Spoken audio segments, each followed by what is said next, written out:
amasa penta ni khupa epe waha chunung papathi choyat na le lopi na kape tarik som ni la segi jun tha kumsang ni la som ni la kha tunia short devotional sermona inei diving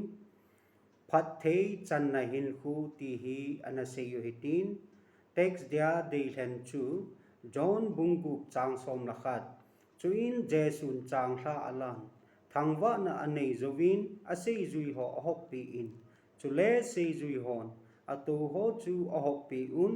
chu to bang chun nga zong chu agot chanun apevin ahe leisi chunga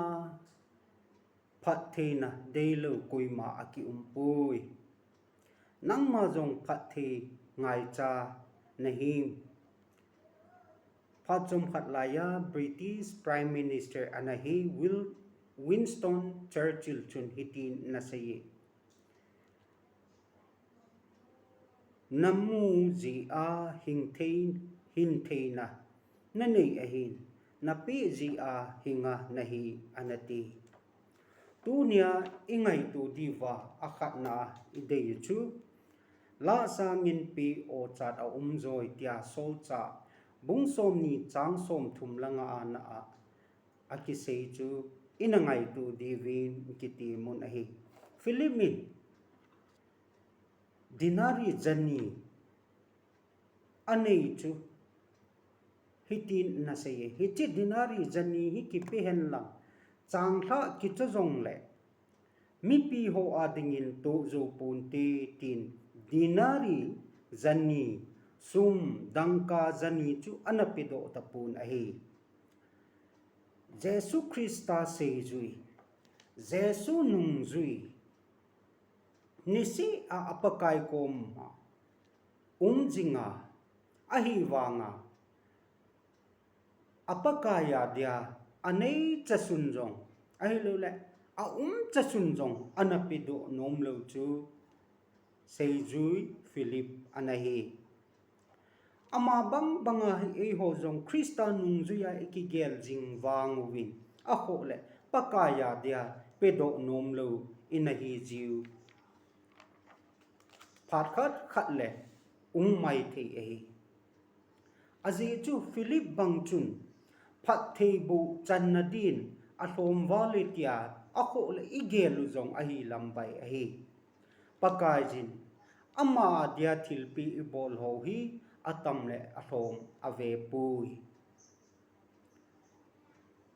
ani na a ngai tu dinga idei ki na chu Philippine dangka dinari jani ape dok ta loji chun mi pi la a ko na chapang khat chun changha pheng nga le nga pheng ni anei sun chu ahin pido tan ahi hallelujah pathin lo pi na chang hen hi chu Jesu Christa chun alain Phatthei abo in pa hi nga Phatthei abo in hiti chun sei zui hon a homun hi le mi sang nga ho adin chun oiwana Phatthei kun na ahung hitan ahi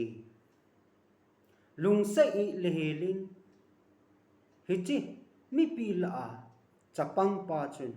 anei chasun changha pheng nga le nga pheng ni chu anapido in hiti chu pakayin Phatthei anabu in mi sang nga ho adin oiwana ahi tunia hi ingai tu diwa dei chu nang manjong nanei chasun chu pakaya dia napi do ahi le napi do chu nakin ahin pakai dinga akin chu Phatthei bu chu ahi ti isu millo divin ikiti mun ahi azona any frank kitinun hiti hin na sei ki ni pe do je in koima avai cha chum pu inei ego ho jo eite chu migen the thing thang mi e je win inei cha sun chu ji nga ne ding ni tha a ne ding subten hand to mouth ito do ikhuna ito do pa chu ki ko ya ni tha a ne dinga ki ko e Hiji chun ako le pe do ha sa isa mai the ahin la hiji chapang pa hi ga ve lewin jesu thu se nga ya ahilu le amang ho kol jin hi khanin ti achi le awale na mi pi ki khop chu jesu christian thu ahila mi pi ki khop chu agatu kha hi mai the ai hiti chun mi pi alung don hil pha na vit aman ani chasun apin ehi tu ne nang le ke jong ahawa ai umpu ve anei khop set ai lu le ne val set ne ya umpu ve hin la in nei chasunu ei tong khali hi la ahi lu le ei ma ha sali hi la ding ti pa hi mihim lungel ahi ama wang thilpi ti teng le pakaya dia ki pi do hi ipi do chu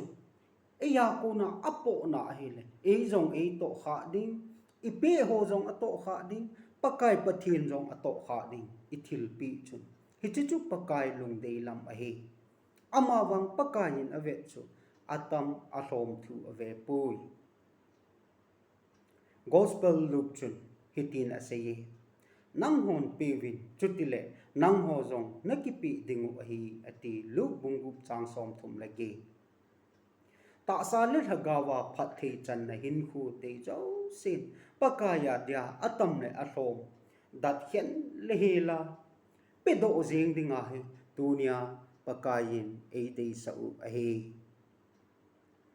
pakajin athu